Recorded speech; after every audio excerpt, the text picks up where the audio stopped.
Hi friends, நான் தான் உங்கள் செல்வகுமாரி. வாங்க இன்றைக்கி சிமிலி உருண்டை, ராகி உருண்டை எப்படி பண்ணலான்னு பார்க்கலாமா? அதுக்கு ஒரு 2 அடை தட்டுற அளவுக்கு நான் ராகி எடுத்திருக்கேன். ஒரு 1.5 கப்பு இருக்கும் எடுத்திருக்கேன். கொஞ்சமாக உப்பு, அவ்வளோதான். சுடு தண்ணி கொஞ்சம் ஊற்றி, நார்மலான ஹாட் வாட்டர் தான். ரொம்ப ஹாட்டாகவும் இருக்க வேண்டாம், ரொம்ப கூலாகவும் இருக்க வேண்டாம். ஸோ நார்மலாக ஒரு ஹாட் வாட்டரை ஊற்றி அப்படியே அடை தட்டுவோம் இல்லையா, அந்த பதத்துக்கு இந்த மாதிரி பிசைஞ்சிட்டா போதும். அவ்வளோதான். தவாவை அடுப்பில் வச்சுட்டு அப்படியே எடுத்து தட்டி விட்டுருங்க. ஏன்னா அது பச்சை மாவாக இருக்கும் இல்லையா, ஸோ ஜஸ்ட்டு வேகணும், அவ்வளோதான். வேறு எதுவும் இல்லை. இந்த மாதிரி அடை மாதிரியே தட்டி விட்டுருங்க. நான் 2 அடை தான் செஞ்சேன். 2 அடைக்கு 26 உருண்டை வந்துச்சு. ஸோ அந்த 26 உருண்டையும் டெய்லி ஸ்கூலுக்கு போகிறாங்க இல்லையா, ஸ்நாக்ஸு, ட்ரை ஃப்ரூட்ஸு மட்டுமே தந்துட்டுருக்கோம் இல்லையா. ஒரு பாக்ஸில் ஃப்ரூட்ஸு, ஒரு பாக்ஸில் ட்ரை ஃப்ரூட்ஸு. இந்த ட்ரை ஃப்ரூட்ஸ்க்கு பதில் ஒரு நாள் இந்த உருண்டை வைக்கலாம்.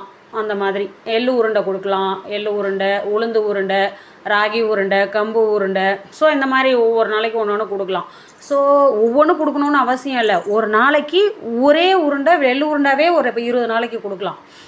ஸோ நான் கடலக்கொட்டை ஆல்ரெடி வறுத்து அங்கே டப்பாவில் கொட்டி வச்சுருக்கேன். அதுதான் இதில் இப்போது சூடு பண்ணுறேன். ஏன்னா மழை பெய்யுது இல்லையா, லைட்டாக நமத்து போயிருக்கும். ஸோ கொஞ்சம் நல்லா குறன்னு டக்குன்னு ஒரு அடி அடிக்கும்போது சர்க்குன்னு நல்லா வேகணும். அப்படியே தோசை திருப்பி கல்லோடையே தூக்கி அங்கே போட்டுட்டேன். அது உடஞ்சி தான் வரும்.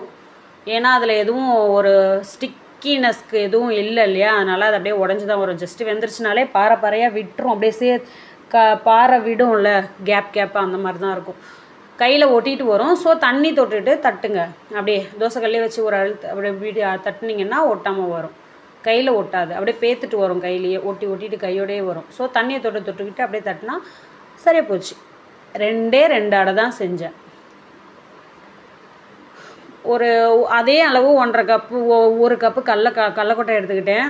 கொஞ்சமாக எள் எடுத்துக்கிட்டேன். ஒரு 1/4 கப்பு எள், ஒரு 1/4 கப்பு பொட்டுக்கடலை எடுத்துகிட்டேன். ஒரு 4 ஏலக்காய் எடுத்துக்கிட்டேன். கொஞ்சோண்டு மண்டை வெல்லம் உடச்சி வச்சுருக்கேன் டப்பாவில் போட்டு, அதில் கொஞ்சமாக எடுத்துட்டேன். எள் ஒரு 4-5 ஸ்பூன் இருக்கும், அதையும் நான் வறுத்துக்கிட்டேன். கருப்பு எள், வெள்ளை எள் 2 சேர்த்து தான் நான் ஒரு டப்பாவில் கொட்டி வச்சுருக்கேன். ஸோ இதை பாருங்கள், அவ்வளோதான். ஒரு 4 to 5 ஸ்பூன் இருக்கும், பெரிய ஸ்பூன் அளவே இருக்கும்.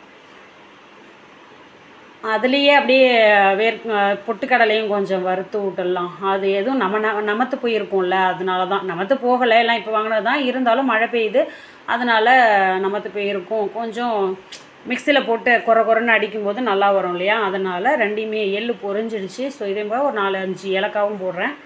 போட்டு எல்லாத்தையும் ஒரு சூடு பண்ணிக்கலாம் லைட்டாக. அவ்வளோதான். இதெல்லாம் ஆறிடுச்சு. அடையெல்லாம் பிச்சு வச்சுருக்கேன் மிக்சியில் போட்டு ஓட்டுறதுக்காக. கடலக்கொட்டையும் வறுத்து எடுத்து வச்சுட்டேன். இங்கே எள்ளு பொட்டுக்கல்லையும் ஆறிடுச்சு, எல்லாமே ஆறிடுச்சு. எல்லாத்தையும் ஒன்றா கொட்டியும் பொடி பண்ணலாம். எனக்கு மிக்ஸி ஜார் பெருசு தான் எடுத்துக்கிட்டேன். பட் பத்தாது, நிறைய வந்துச்சு. ஸோ அதனால் நான் தனித்தனியாக அடித்து கையால் பிசைஞ்சிக்கிட்டேன். ஃபஸ்ட்டு பொட்டுக்கல்லை, எள்ளு, ஏலக்காவை பொடி பண்ணி எடுத்துக்கிட்டேன். ஒரு இதில் பவுலில் கொட்டிக்கிட்டேன். அதுக்கப்புறம் கடலக்கொட்டையவும் கொஞ்சம் நான் கொஞ்சம் முழு கடலை நிறையவே இருந்துச்சு, அந்த மாதிரி தான் போட்டு அடிச்சிருக்கேன். இந்த பாருங்கள், 1/3 ஆம்பாங்கள்ல, ரொம்ப குறன்னும் அடிக்கலை, ரொம்ப பாதியாகவும் அடிக்கலை, 3/4 பங்காக உடச்சிருக்கேன். அதுக்கப்புறம் அந்த அடை 2ம் ஆறி போச்சு. அதையும் எடுத்து மிக்ஸி ஜாரில் 2 ஓட்டிடலாம். இப்போ ஃபஸ்ட்டு பல்ஸ் மோடில் 2 வாட்டி ஓட்டுங்க, அதுக்கப்புறம் இப்படி ஓட்டுங்க. நான் இப்போ அடித்து எடுத்துட்டேன். பொடி மாதிரி, புட்டு மாதிரி வரும் அப்படியே அடித்து எடுத்தால். அதில் வெறும் சர்க்கரையை அப்படியே ஃபுல்லாக இருந்துச்சு, நிறைய இருந்துச்சு. அதனால் நான் பாதியை கொட்டி வச்சுட்டு மாவை பாதியில் வெல்லம் போட்டு அடிக்கிறேன்.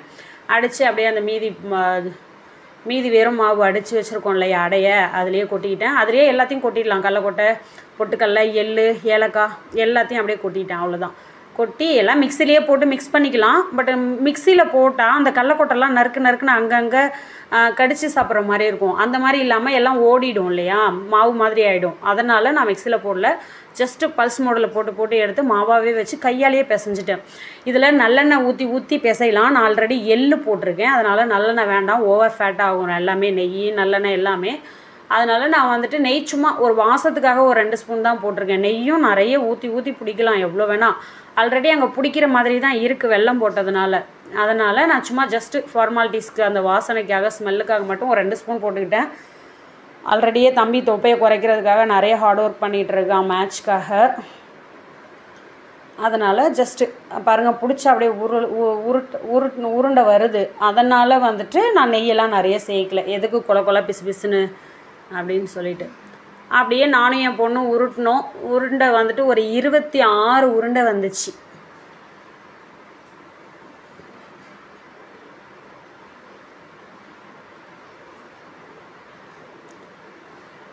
ஒரு சின்ன சைஸ் ஒரு நெல்லிக்காய் பெருசுக்கு தான் உருட்டினேன். நெல்லிக்காயை விட கொஞ்சம் பெருசாக லெமன் சைஸுக்கு உருட்டினேன்னு வச்சுக்கோங்களேன். ஒரு லெமன் பெரிய லெமன் பெருசுக்கு தான் உருட்டினேன். 26 உருண்டை வந்துச்சு. அது டெய்லி ஸ்கூலுக்கு ஸ்நாக்ஸ் கொடுக்கும்போது இதில் ஒரு ஒரு உருண்டை கொடுத்தா நல்லாயிருக்கும். பாப்பாவும் நானும் 2 பேர் சேர்ந்து தான் உருட்டினோம். ஸோ லாஸ்ட்டில் மட்டும் பாப்பாவை காட்டுறேன். 26 உருண்டை வந்திருக்கு. அவ்வளோதான். எடுத்து ஒரு செம்படத்தில் ஒரு பிளாஸ்டிக் கவர் ஒன்று உள்ளே போட்டு அது மேலே தான் நான் வைக்குவேன் இந்த மாதிரி சாப்பிட்ற ஐட்டம்லாம். இல்லைன்னா அது செம்படம் வந்துட்டு சில்னஸ் மழை பெய்யுதுல்ல, சில்னஸ் ஆச்சுன்னா ஒரு மாதிரி ஸ்மெல்லு அந்த வாசனை எல்லாமே போயிட்டுனா நல்லா இருக்காது. அதனால உள்ளே அந்த செம்படத்துக்குள்ளே வந்துட்டு கவர் வச்சு கவருக்குள்ளே தான் இந்த மாதிரி நான் வைக்குவேன் ஸ்நாக்ஸ் ஐட்டம்ஸ்லாம். அதோட தன்மை வந்து வெளில ஸ்மெல்லு எல்லாமே போகாமல் நமத்து போகாமல் இருக்கும். இன்னொன்று அதோட வாசனை எல்லாம் வெளில போகாது. ஓப்பன் பண்ணி எடுக்கும்போதெல்லாம் ஸ்மெல் வந்துகிட்டே இருக்கும். ஸோ அதனால் நான் இப்படி தான் வைப்பாங்க. பாருங்கள் கவர் போட்டிருக்கேன்னா அந்த மாதிரி தான் போட்டு வைக்குவேன் எப்போதுமே. இங்கே எள்ளு உருண்டை வச்சுருக்கேன்னா அங்கே இன்னொன்று என்னமோ வச்சுருந்தேனே, என்னமோ இதே மாதிரி கவர் போட்டு தான் வச்சுருக்கேன், மறந்துட்டு சாரி. அவ்வளோதான். க்ளோஸ் பண்ணி எடுத்து வச்சிட்டோம்னா காலையில் ஸ்நாக்ஸ் ரெடி பண்ணும்போது இதையும் எடுத்து கொடுத்துடலாம். Thank you so much. எப்படி இருக்குன்னு செஞ்சு பார்த்துட்டு கமெண்ட் பண்ணுங்கள்.